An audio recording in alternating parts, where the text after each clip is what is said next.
Corona ने फिर बढ़ाई लोगों की टेंशन। नया अवतार, नया रूप, ताकतवर और खतरनाक। देश भर में कोरोना की रफ्तार तेज हो गई है। एक्टिव मरीजों की संख्या 1000 के पार पहुंच चुकी है। क्या कोरोना एक बार फिर से देश में तांडव मचाएगा? क्या साल 2020 वाली आफत ने देश में दस्तक दे दी है? ये सवाल इसलिए क्योंकि कोरोना के नए वेरिएंट ने दस्तक दे दी है और ये वेरिएंट इतना तेजी से फैल रहा है कि देश भर में मरीजों की संख्या 1000 के भी पार चली गई है। लोगों को लाचार और बेबस करने वाले इस वायरस ने देश के कई शहरों में अपने पैर पसार लिए हैं। फिलहाल देश भर में कोरोना के 1009 मामले सामने आए हैं।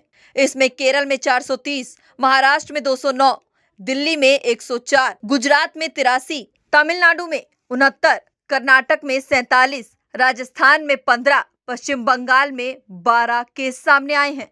बाकी राज्यों में भी कोरोना मरीजों के मिलने का सिलसिला लगातार जारी है। दिल्ली में सिर्फ एक हफ्ते के अंदर कोरोना के 99 नए मामले सामने आए। दिल्ली सरकार ने कुछ दिन पहले ही एडवाइजरी जारी की थी। साथ ही अस्पतालों को बेड, ऑक्सीजन, दवाइयां और वैक्सीन की तैयारी रखने के निर्देश दिए थे।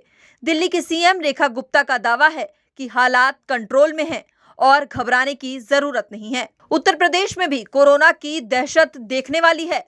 गाजियाबाद में 4 तो वहीं नोएडा में 1 मरीज मिलने की खबर सामने आई है। गाजियाबाद में एक मरीज को प्राइवेट अस्पताल में भर्ती करवा दिया गया है और जबकि 3 मरीजों को होम आइसोलेशन में रखा गया है। यूपी सरकार भी कोरोना के बढ़ते मामलों को लेकर अलर्ट पर है और तैयारियों में जुटी हुई है। स्वास्थ्य मंत्रालय की रिपोर्ट के मुताबिक कुछ राज्यों से कोरोना मरीजों की मौत की भी खबर है। महाराष्ट्र में 4, केरल में 2 और कर्नाटक में 1 मरीज की मौत हुई है।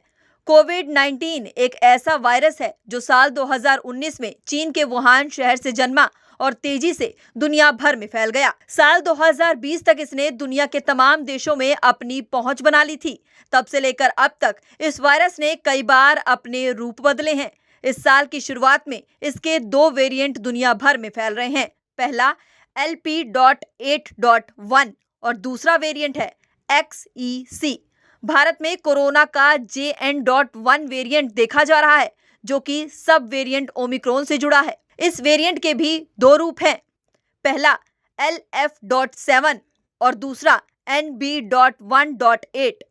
ये वेरिएंट तेजी से फैलने की क्षमता रखते हैं, इसलिए विश्व स्वास्थ्य संगठन यानी WHO ने इसे वेरिएंट अंडर मॉनिटरिंग की लिस्ट में डाल दिया है। इस वेरिएंट का लक्षण भी काफी हद तक ओमिक्रॉन के वेरिएंट जैसा ही है। गले में खराश, थकान, हल्की खांसी, बुखार, मांसपेशियों में दर्द और नाक बंद होना। शुरुआती डेटा से ये पता चलता है कि ये वेरिएंट इंसानी कोशिकाओं से बेहतर तरीके से जुड़ जाता है, जिसकी वजह से संक्रमण की दर बढ़ जाती है। अब आपको बताते हैं कि कोरोना का दूसरा वेरिएंट यानी कि LF.7 क्या है और ये किस तरह से खतरनाक है।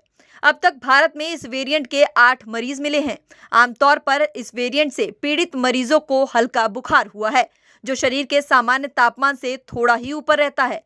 इसके अलावा कुछ लोगों को सिर दर्द, जी मचलाना, भूख ना लगना और पेट से जुड़ी दिक्कतें भी महसूस हुई हैं। हालांकि दोनों वेरिएंट से घबराने की जरूरत नहीं है, लेकिन सावधान जरूर रहना है। खास करके डायबिटीज, COPD और किडनी की बीमारी से जूझ रहे मरीजों के लिए सावधानी बरतनी बहुत जरूरी है। कमजोर इम्यूनिटी वाले लोगों को सावधान रहने की जरूरत है। गर्भवती महिलाओं को भी सतर्क रहने की जरूरत है। भीड़ भाड़ वाले इलाके में मास्क जरूर पहनें, साफ सफाई पर ध्यान दें, सैनिटाइजर का इस्तेमाल करें। डॉक्टर का मानना है कि ये वेरिएंट अभी तक कोई ज्यादा गंभीर असर नहीं दिखा रहा। आमतौर पर इसकी रिकवरी 3 से 4 दिनों के बीच हो रही है।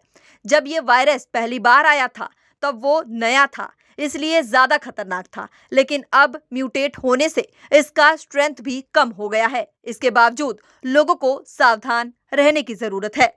तो कृपया अपना ध्यान रखें, मास्क जरूर पहनें और कोरोना से बचाव जरूर करें।